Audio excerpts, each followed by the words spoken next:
I recently taught a class at Photoshop World on photo restoration, and there's lots of cool techniques inside of it. One of these techniques I'm about to show you because everybody seemed to really dig it, and it's how to bring two pieces of a photo together. Okay, so what we want to do here is we want to start off by selecting the white. All right, so I'm just going to use my quick selection tool and very quickly just select the white portions of the photo.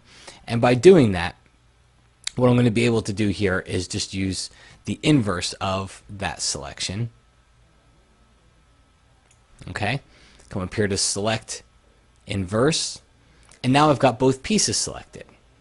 Now the next thing that we want to do here is take the lasso tool, because I don't want the bottom piece, I just want to move the top piece. So we take our lasso, hold down Option on Mac or Alt on PC, and you can see the little arrow there, or the little lasso, it's got a minus sign next to it, which means I'm in subtract mode. So I'm now subtracting from the selection.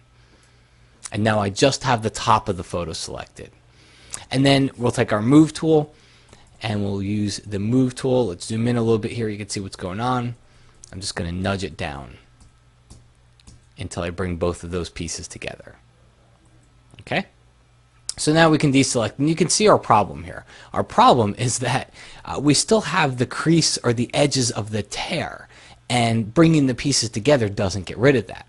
So you could use your clone stamp tool or your healing brush tool to try to get rid of it, but you're going to have a big line across the person's face, and you're going to spend some time trying to finesse that line. So I've got another technique that I think speeds up the process here. We're going to take our quick selection tool, and I'm just going to zoom in, and we're just going to go along the inside of that whole tear line. Okay? And the quick selection tool is going to help us stay on that inside path.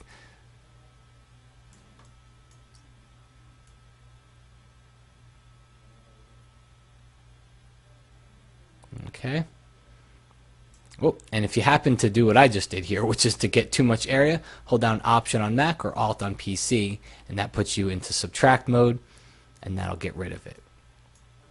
Okay, and we'll get the edges here. You can be you'll have a little bit more forgiveness with the background. It's not quite as important as the person's face is.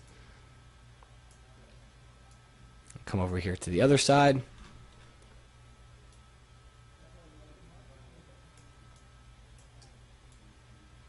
And just finish it up.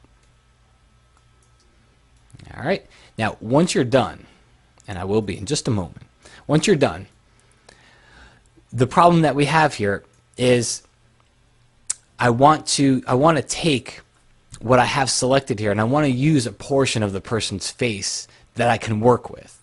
Okay, so I need to select a selection tool first. I need to go click on a selection tool, and then I can use my arrow keys. I can just nudge this up. All right, let's zoom in, see what I'm doing here. I'm just nudging it upward, okay?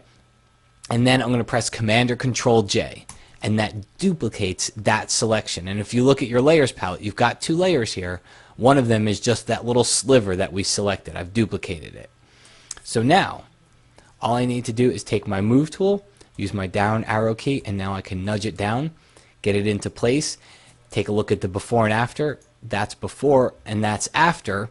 Now, it doesn't cover the whole area, so I can duplicate again, Command or Control J, nudge it down.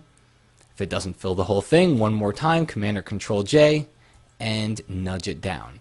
In the end, you might have a couple of little spots to fix, but it's going to give you a much smoother fix along that tear or along that crack line than if you use the clone stamp tool or the healing brush.